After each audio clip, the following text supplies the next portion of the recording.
आप सुनने जा रहे हैं नर्मदा पुराण का चतुर्थ अध्याय। नर्मदा जी के 15 नाम का वर्णन। श्री मार्कंडेय उवाच।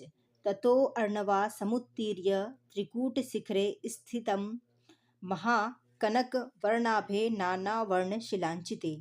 मार्कंडेय जी बोले, तदंतर प्रलय के समुद्र से पार होकर महान स्वर्ण वर्ण की आभा वाली नाना प्रकार की शिलाओं से संबंधित त्रिकूटाचल के शिखर में महादेव जी को स्थित देखा। हे तात, उस उच्च शिखर पर कोटि रुद्र से युक्त अविनाशी अज ईशान महादेव परमात्मा सर्वभूतमय शिव समासीन थे। हे सुव्रत, मनु के सहित एवं देव नमस्कृत उन युगल चरणों की मैंने वंदना की। हे मान देने वाले, उस समय रुद्र के साथ उस भयंकर प्रलय पयोनिधि में 1000 युग पर्यंत नंदन में स्थित रहा। यह सुनकर युधिष्ठिर बोले, तात, अपने बंधु बांधवों सहित श्रवण करने की मेरे हृदय में बड़ी उत्कंठा हो रही है। कमल दल नेत्रवती घोर अंधकारमय प्रलय सागर में योगियों के समान भ्रमने वाली जो अपने को रुद्र से उत्पन्न हुई और नित्य बतलाती थी, वह कौन थी? मार्कंडेय ने कहा, यही प्रश्न मैंने स्वयं मनु से किया था। आज उस अवला की उत्पत्ति तुम्हारे लिए कहूँगा। परमेष्ठी ब्रह्मा की निशा व्यतीत होने पर प्रभात की विमल वेला में जीवों की सृष्टि का सृजन होने पर, हे युधिष्ठिर, सबको सिर से प्रणाम कर उस समय मैं पूछता हूँ कि चंद्रमा के समान मुख वाली श्याम वर्णमयी कमल दल नेत्री वह कौन है? उस एका वर्ण सिंधु में मैं रुद्र से उत्पन्न हुई ऐसा कहने वाली और एकाकी घूमने वाली, क्या वह वेदमाता सावित्री अथवा सरस्वती, सरिताओं में श्रेष्ठ मंदाकिनी अथवा लक्ष्मी या उमा कालरात्रि सुख समृद्धा साक्षात प्रकृति देवी है क्या? हे भगवान, अमृत से उत्पन्न हुई उस घोर एकार्णव में जहाँ की सर्प राक्षस आदि नष्ट हो चुके थे, वह कौन है, यह कहिए। मनु बोले, हे वत्स, जैसे मैंने ज्ञान प्राप्त किया वह सुनो। उसकी उत्पत्ति कहता हूँ। वह रुद्र से जैसे उत्पन्न हुई और जैसी वह उत्तम दिव्य स्त्री रूप थी, प्राचीन काल में परम शांति विग्रह सदाशिव शंकर ने उमा के सहित सब लोकों के हित के लिए महान तप किया। ऋक्षवान पर्वत पर समारूढ़ हुए सर्वभूत स्वरूप जितेंद्रिय सभी प्राणियों के लिए अदृश्य हुए शिव ने घोर तप किया। तपस्या करते हुए महादेव के दिव्य शरीर से पसीना बह निकला, यह प्रसिद्ध है। वह रुद्र देह से उत्पन्न हुई जो वह कमल दल नेत्र वाली एकार्णव सिंधु में तुमने देखी थी। हे नृप, प्रथम उसने सम्यक स्त्री स्वरूप धारण कर उस आदि सतयुग में 10,000 वर्ष पर्यंत रुद्र की आराधना की थी। तदनंतर उमा सहित प्रसन्न हुए महादेव शंकर ने कहा, हे महाभागे, जो तुम्हारे मन में हो वह वरदान मांगो। सरिता बोली, हे प्रभु, स्थावर जंगम के नष्ट होने पर अर्थात प्रलय काल प्राप्त होने पर भी, हे देवेश, आपकी कृपा से मैं अक्षय बनी रहूं। सरिताओं के और सागरों तथा पर्वतों के क्षीण हो जाने पर भी, हे महादेव, आपके अनुग्रह से मैं अक्षया और पुण्यशीला सदा बनी रहूं।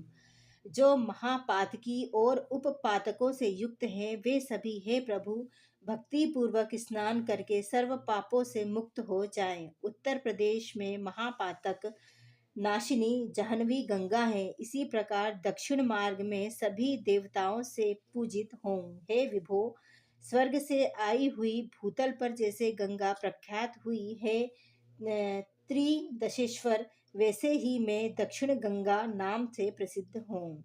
पृथ्वी पर सभी तीर्थों में स्नान करने से जो फल प्राप्त होता है, हे महेश्वर, भक्ति पूर्वक स्नान करके वही पुण्य फल मुझसे मनुष्य प्राप्त करें। संचित हुए कहीं जो ब्रह्म हत्या आदि पाप है, 1 मास के स्नान से, हे देव, वे सब क्षीण हो जाएं। हे करुणा वरुणालय, समस्त वेदों में और सभी यज्ञों के संपन्न होने पर जो फल प्राप्त होता है, वह सब मुझ में स्नान मात्र से प्राप्त हो, यही मेरी इच्छा है। सर्वदान और उपवास आदि में तथा समस्त तीर्थों के स्नान में जो फल प्राप्त हो, हे दीनबंधु, वही मेरे जल से उत्पन्न होवे। हे कल्याणमय, मेरे तट पर जो मनुष्य भगवान महेश्वर की अर्चना करेंगे वे आपके लोक को प्राप्त हो, यही शब्दों। हे महेशान, उमा सहित और समस्त देवताओं के साथ हे विश्वनाथ, मेरे तट पर आप भी नित्य निवास करें, यही मुझे वर दें। सत्कर्मी हो, शांत तथा दांत जितेंद्रिय जीव जो भी मेरे जल में मृत्यु को प्राप्त हो वह अमरावतीपुरी को जाए। तीनों लोकों में महापातक नाशिनी में विख्यात हूँ। हे देव देवेश, यदि आप प्रसन्न हैं तो यही सब मुझे दें। हे नृपश्रेष्ठ, ये और अन्य दिव्य वर नर्मदा द्वारा मांगे जाने पर प्रसन्न हुए वृषभ वाहन शिव उस समय बोले। श्री महादेव जी ने कहा, हे कल्याणी, जो तुमने वर मांगे वे सब सफल हों। हे अनि अनिनिंदिते, किसी भी लोक में तुम्हें छोड़कर हे कमल नयनी अन्य कोई इन वरों के योग्य नहीं। हे श्रेष्ठ मुखी, जिस समय मेरे शरीर से तुम उत्पन्न हुई थी तभी तभी से सर्व पापों को निवारण करने वाली तुम सिद्ध हो गईं, इसमें संदेह नहीं। सृष्टि के क्षीण होने पर या विशेष संकट काल आ पड़ने पर भी जो उत्तर तट पर मृत्यु पर्यंत निवास करने वाले हैं वे वहाँ कीट पतंग वृक्ष वनस्पति आदि क्यों ना हो, हे देवी, वे सभी सद्गति को प्राप्त होंगे। धर्मपरायण हुआ आजीवन जो द्विजाति दक्षिण तट का आश्रय लेकर निवास करेंगे वे सब पितृलोक के अधिकारी होंगे। तुम्हारे कथन से और अन्य कारणों से भी मैं उमा के सहित सदैव तुम्हारे तट पर निवास करूंगा, इसमें संदेह नहीं। हे महादेवी, ऐसा ही होगा। ब्रह्मा, इंद्र, चंद्र, वरुण और साध्य देवों के सहित मैं निवास करूंगा। हे देवी, मेरी आज्ञा से ये सब उत्तर तट में निवास करेंगे। हे सुर सुंदरी, पितृगणों के साथ अन्य देवता भी मेरे साथ दक्षिण तट में निवास करेंगे। तुम्हारे लिए यही उत्तम वर है।